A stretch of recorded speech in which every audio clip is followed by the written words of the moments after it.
friends, brothers and sisters. I feel totally unqualified to speak about glorious Nalanda masters, but I think because I have Indian heritage, Indian passport, that's why I'm being asked to do this and have this privilege. Because if we look at the history of Buddhism, then we see the extraordinary respect that the Tibetans have for India, the land, the holy land of India. Why?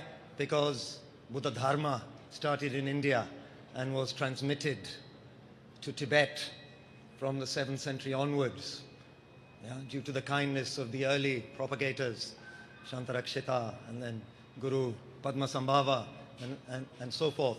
So tremendous love and respect for India, and then of course also for giving refuge to the Tibetan people after the events in Tibet in the 50s, culminating in 1959. So this tremendous respect for India amongst the Tibetan people, and especially those who have studied and gone deeply into the Buddha Dharma.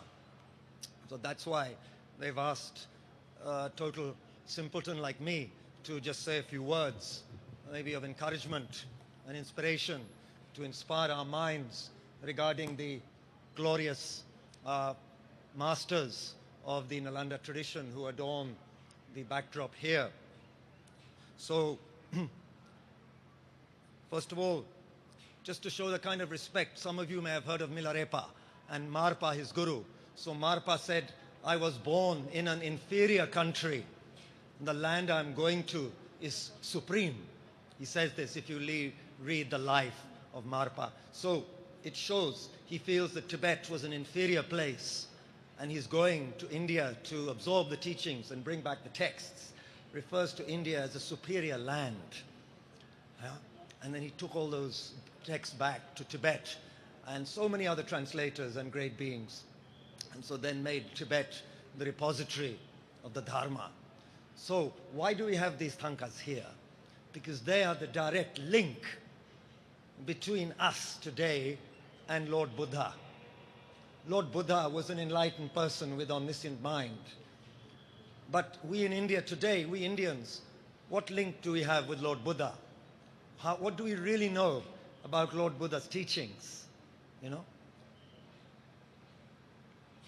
What do the Tibetans know? The Tibetans know the tradition, know what Buddha taught deeply, because they have studied the works of these great Indian Pandits, starting from the great Nagarjuna in the 2nd century, the Thangka to your left of the Buddha, of Lord Buddha. All of these great masters. So I'll just briefly go through the names first, so that you know, in fact, not only the 8, but the great 17 great Pandits who are connected with Nalanda. As mentioned by His Holiness in a book that you should certainly get hold of if you're interested to go more deeply and to get inspiration. It's the Invocation of the 17 Great Scholarly Adepts of Glorious Nalanda by His Holiness the Dalai Lama, where he praises each of these, the 8 here, plus the other 9 great Pandits. So there is Nagarjuna, who was prophesied by the Buddha and who gave incredible wisdom teachings, free of extremes, the extremes of permanence and the extreme of nihilism, and who was the great being was prophesied by the Buddha, who would again spread the great teachings of the middle way, elucidating very clearly the meanings of the teachings, dependent arising and emptiness.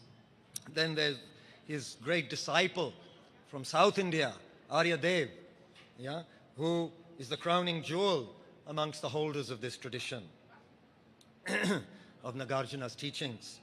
Then there's Buddhapalita, who clarified the dependent arising teachings and spoke about them in terms of mere designation and name. Then there is Bhava Vivek. Then there's Chandrakirti, the great Chandrakirti. And then Shantideva, who many of you may have heard of through his great work, The Guide to the Bodhisattva's Way of Life. Then Shantarakshita, His Holiness praises, who helped spread the teachings in Tibet originally. Then Kamalashila, who especially elucidated how to meditate on the teachings of compassion and wisdom. And then the great Asanga, who was nurtured personally and taught personally by Lord Maitreya, the future Buddha. Then Vasubandhu, who clarified the philosophical schools, especially the first three of the Vaibhashika, Sautantrika, and the Chittamatra, mind-only school. Then the great logician, Dignag, whom according to His Holiness opened hundreds of epistemological doors to clarify the teachings, through the power of natural logic. Then the great Dharmakirti, who especially propounded the Sautantrika and the Chittamatra systems. Then Muktisena, who clarified the meaning of the ornament of clear realizations. Then Haribhadra, who was also prophesied by the Buddha. Haribhadra, who clarified the perfection of wisdom teachings, the Pragya Paramita. Then Gunaprabha, who expounded the Mula Sarvastavadin, Vinaya teachings, the code of conduct for the monks, for the Sangha.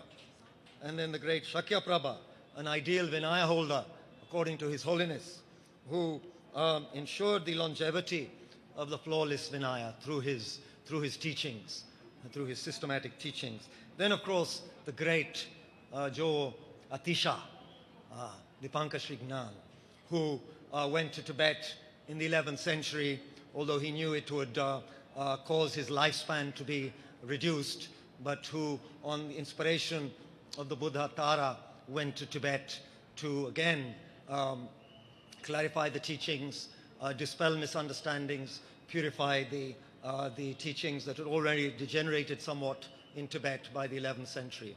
So all of these great scholars. Now, why do we need to follow this tradition? Thank you.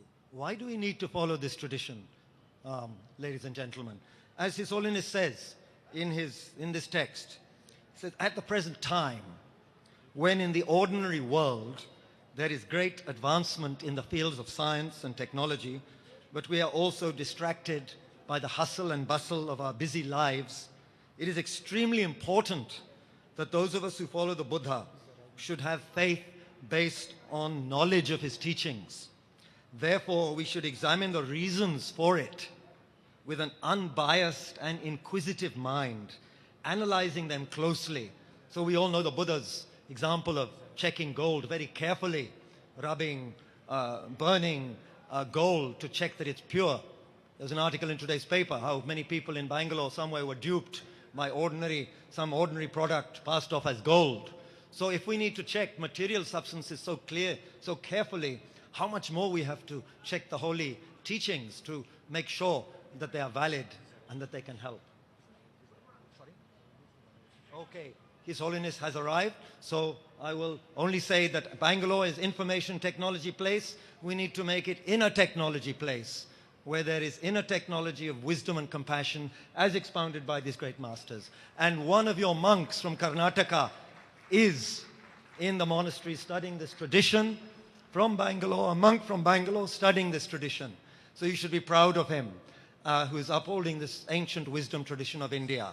So please make Bangalore a place for this inner technology, and may we be blessed by listening to His Holiness to get more familiar, study and practice the teachings of these great glorious Nalanda tradition. Thank you.